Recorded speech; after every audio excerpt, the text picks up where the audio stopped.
सबसे पहले तुम इस वीडियो को मत देखना अगर तुम्हारा अटेंशन स्पैम ना एक चूहे जैसा है। पर अगर तुम एक टीनेजर हो और तुम्हारा जो मटका है वो बाहर आ चुका है, जिसे हम लोग बेली फैट बोलते हैं, वेल आज की वीडियो में हम लोग इसी पे डिस्कस करने वाले हैं कि तुम इस चीज़ को कैसे फिक्स कर सकते हो। क्योंकि आज से कुछ महीने पहले ना एक बंदा मेरे पास आया था जिसका सेम प्रॉब्लम था, बेली फैट बाहर आ चुका था, तो वो बहुत ज़्यादा परेशान था। तो मैंने उसे एक बहुत ही प्रैक्टिकल सॉल्यूशन उसे बताया एंड आज वो अपने पेट को ना बहुत हद तक अंदर कर दिया है। सो ट्रस्ट मी, जो भी मैं चीज़ें बताऊंगा बहुत ही प्रैक्टिकल है और बहुत ही यूज़फुल चीज़ें हैं। सो अगर तुम अच्छे से उसे फॉलो करते हो तो 100% तुम्हें रिजल्ट देखने को मिलेगा। तो सबसे पहले हम लोग डिस्कस करते हैं कि ये जो तुम्हारा बेली फैट है ना वो कैसे फॉर्म होता है। अब देखो, ये जो हमारा बेली फैट वाला प्रॉब्लम है ना, ये एक जेनेटिक इशू भी है, क्योंकि हमारा जो इंडिया है ना ये बहुत पहले से ही ख़राब डाइट से गुजरा हुआ है, ठीक है, बहुत बुरी हालतों से गुजरा हुआ है। तो एक इंसान को बेसिक सर्वाइवल के लिए कुछ भी जो भी मिलेगा वो तो खा ही लेगा। इसीलिए हमारा जो जेनेटिक है ना ऐसा ही रहा है। तो इस चीज़ में तुम कुछ नहीं कर सकते और इसमें हम लोग की भी कोई गलती नहीं है, ठीक है। पर अब बहुत चीज़ें बदल चुकी हैं। अब इस चीज़ को हम लोग आराम से चाहे तो फिक्स कर सकते हैं, पर स्टिल बहुत लोग नहीं कर पाते हैं। तो अब मैं तुम्हें अच्छे से समझाता हूँ। हम सब के घर में एक टंकी होगी जहाँ से तुम्हारे पूरे घर में पानी जाता होगा, ठीक है। तो मान लो वो जो टंकी है, जब हम लोग पानी वगैरह चालू करते हैं और जब पानी पूरा भर जाता है तो ऑब्वियस सी बात है ओवरफ्लो होने लगता है, पानी पूरा गिरने लगता है। और वैसे ही तुम्हारी बॉडी है, जब तुम कैलोरीज को ना हद से ज़्यादा लेने लगते हो, और कैलोरीज का मतलब जो जितनी भी तुम खाना पीना खाते हो, बाहर का जंक फूड से लेकर घर का खाना, सब चीज़ में कैलोरीज होता है। ये समझो ये एक एनर्जी है, तुम्हारी बॉडी का पूरा एनर्जी, जहाँ से तुम्हें एक पावर मिलती है चलने का, घूमने का, खेलने का, कूदने का, ठीक है। कैलोरीज बस इतना समझो। तो वो जो एक्स्ट्रा कैलोरीज बच रहा है ना वो फैट के फॉर्म में कन्वर्ट हो जा रहा है, और जिसकी वजह से तुम्हारा जो बेली फैट है वो बाहर आ जा रहा है। और क्यों आ रहा है? क्योंकि तुम भाई पूरे दिन दबाकर खाते तो हो ही, और साथ में कहीं घूमने फिरने कहीं बाहर नहीं जाते हो, दिन भर घर में पड़े रहते हो, लाइट्स ऑफ रहती है और फ़ोन चलाते रहते हो, इंस्टाग्राम चलाते रहते हो, यूट्यूब चलाते रहते हो, मूवीज़ देखते रहते हो। और इन सब लेजीपन की वजह से तुम्हारा जो ये बेली फैट है वो बनना चालू हो जाता है। और वहीं से 1 महीने बाद जब तुम्हें लोग नोटिस करते हैं कि अरे भाई बंदे का पेट बाहर आ गया है, तब तुम्हारा जब मजाक बनता है तब समझ आता है कि अच्छा हाँ भाई मेरा बेली फैट आ गया है, अब कैसे इसे कम करें। फिर लग जाते हो यूट्यूब पे सर्च करने। सो हाँ, अभी मैं बताने वाला हूँ तुम्हें, इसी वीडियो में बताऊँगा कैसे तुम्हें इसे सॉल्व करना है। सो अभी तुमने जान लिया कि ये कैसे बनता है, और इसका सबसे बड़ा रीज़न हमारा हैबिट नहीं है, हमारा जो ये मॉडर्न कल्चर आया है ना, ये भी एक सबसे बड़ा रीज़न है। जो नए नए टेक्नोलॉजी आया है, बाइक, कार, ये सब। क्योंकि एक बार तुम अपने पेरेंट्स को नोटिस करना जिनका मटका बाहर आया हुआ है।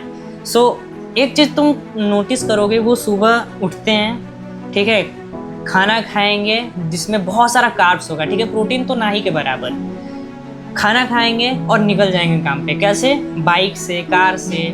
अब तो लोग साइकिल को भी यूज़ नहीं करते। सो हाँ, जब तुम्हारे पेरेंट्स बाइक से कहीं जाते हैं, और फिर अगर मान लो तुम्हारे पापा का बिजनेस वगैरह रहा, मेरे पापा का तो बिजनेस है, पर अगर तुम्हारे पापा का बिजनेस रहा या फिर कोई भी काम करते हैं, सो बैठे रहेंगे दुकान पे, शांति से बैठे हुए। कोई अगर कस्टमर आया या फिर कोई क्लाइंट, फिर आएंगे दोपहर को दबा के कार्ब्स ठूसेंगे, ठीक है। ये ज़्यादातर पेरेंट्स का हाल है, दबा के कार्ब्स ठूसेंगे और चल देंगे काम पे। अब देखो, मैं पेरेंट्स को गलत नहीं बोल रहा, धीरे धीरे ये सब चीज़ें शिफ्ट हो सकती हैं। तो मैं बस बता रहा हूँ कि ये भी एक सबसे बड़ा रीज़न है। उन लोगों का आज के टाइम में पेट बाहर आ जाता है। एक्सरसाइज के नाम पे तो कुछ भी नहीं करते हैं, कहीं भी जाना है तो बाइक है, कार है लोगों के पास, ठीक है, बल्कि EMI पे कोई दिक्कत नहीं है। ये सिर्फ पेरेंट्स और टीनेजर्स का हाल नहीं है। अब तो जो ओल्ड लोग थे ना, जो दादी दादा लोग हमारे, अब तो ये लोग भी बाहर नहीं दिखते हैं। पहले तो ये होता था कि हाँ वो लोग शाम के टाइम निकले टहलने, पर मेरे एरिया में तो भाई अब कोई भी नहीं दिखता है। इवन तो मेरी खुद दादी हैं, उनको मैं बोलूँगा चलिए दादी कि थोड़ा घूम लेते हैं, पर नहीं। तो अभी हम लोग आते हैं बैक टू द टॉपिक, क्यों हमारा बेली फैट बाहर आ गया? क्योंकि हम लोग दबा के कार्ब्स ठूसते हैं, दिन भर खाते रहेंगे, पीते रहेंगे और आराम से बेड पे सोते रहते हैं। So this is the biggest reason why your मटका कम्स। अब बात करते हैं कि इसे कैसे फिक्स करना है। सबसे पहली चीज़, कार्ब्स को कम करो और प्रोटीन को बढ़ाओ।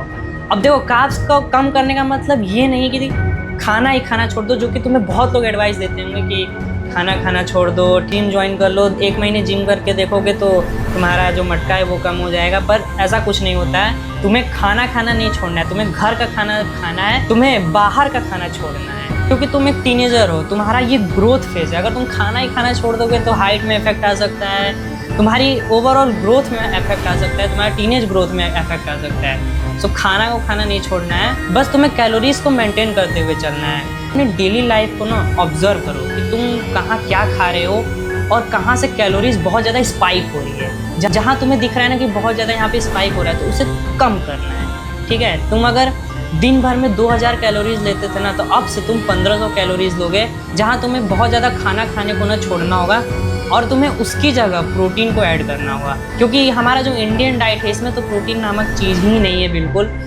जहाँ तुम्हें दाल चावल रोटी सब्जी आलू का सब्जी मिलता है, जहाँ पानी भर के रहता है, आलू तो बहुत कम होता है। अगर तुम रिलेटिव्स के घर जाओगे तो वहाँ इतनी सा सब्जी मिलेगा और इतना बड़ा रोटी मिल जाएगा, लोग खाओ थोड़ा थोड़ा लेके।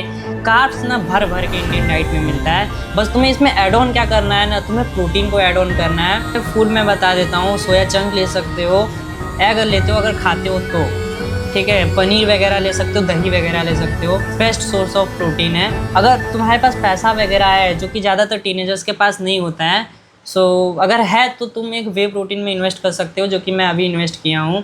और एक बात मैं तुम्हें बता देता हूँ, तुम्हें कार्ब्स को तभी कम करना है जिनका बेली फैट है, जो थोड़े फैटी टाइप के हैं। अगर तुम स्किनी हो मेरी तरह ना, तो भाई प्लीज मत करना। मैं ये चीज़ पहले भी बोल रहा हूँ, मुझे खुद बहुत ज़्यादा कार्ब्स को लेना पड़ता है जस्ट बिकॉज मैं बचपन से ही बहुत स्किनी रहा हूँ। दूसरी चीज़ जो तुम्हें हमेशा करनी है, स्टार्ट डूइंग बॉडी मूवमेंट। इसका मतलब ये नहीं कि तुम्हें जिम में जाके बहुत सारा पैसा इन्वेस्ट करना है, ऐसा कुछ नहीं है। तो बॉडी मूवमेंट का मतलब ना कि तुम आज से 10,000 20,000 30,000 स्टेप्स चलना स्टार्ट करो। तुम एक टीनेजर हो, मैं तुम्हें बहुत ज़्यादा हैवी एक्सरसाइज वर्कआउट ये सब कुछ नहीं बताऊंगा।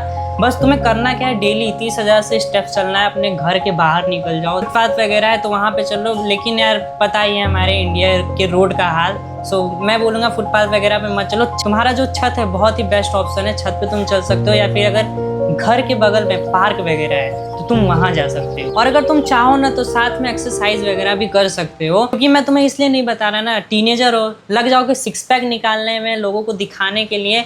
इसीलिए मैं तुम्हें ये एडवाइस दूंगा ही नहीं यार। तुम वर्कआउट छोड़ो, तुम शांति से पहले चलना स्टार्ट करो, उसके बाद तुम वर्कआउट वगैरह देख सकते हो। और अगर तुम्हें वर्कआउट के बारे में जानना है डिटेल में, तो मैंने एक वीडियो में समझाया है बहुत अच्छे से, तुम चैनल खोल के देख लेना। एंड ट्रस्ट मी भाई, मैं यही सेम एडवाइस उस बंदे को दिया था जो 5 महीने पहले मेरे से मिला था। इसीलिए आज से तुम चलना स्टार्ट कर दो अपने लाइफ में। अगर तुम नहीं चलते हो, घर के अंदर ही बैठे रहते हो चूहों जैसा, तो प्लीज़ चलना स्टार्ट कर दो। थर्ड चीज़ जो मैं तुम्हें भाई भाई वाला बात बोलना चाहता हूँ कि ये थोड़ा लंबा प्रोसेस है, 5 से 6 महीने तो आराम से लगने वाला है। अगर तुम कंसिस्टेंट नहीं रहोगे ना तो रिजल्ट बिल्कुल नहीं मिलेगा। तुम्हें कंसिस्टेंट होना पड़ेगा, तुम्हें डेली इन सब चीज़ों को फॉलो करना पड़ेगा। मुझे पता है तुम बहुत ज़्यादा बुली होते हो, इसीलिए इस बीच जितना भी तुम्हारा इम्प्रूवमेंट होगा ना, प्लीज़ इसे सोशल मीडिया पे कहीं भी पोस्ट मत करना।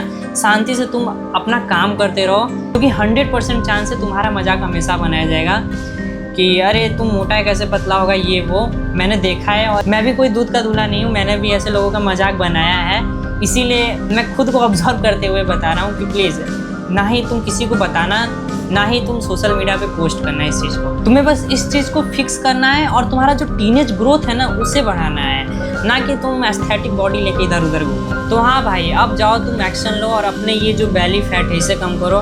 मेरे हिसाब से इतना नॉलेज तुम्हारे लिए काफ़ी होगा। अब ज़्यादा तुम वीडियोज़ को मत देखना यूट्यूब पे, नहीं तो और ज़्यादा कन्फ्यूजन क्रिएट होगा। Just you need to follow the steps and you definitely get the result. बाकी यार अब तुम जाओ काम करो, तब तक के लिए don't laugh it your life.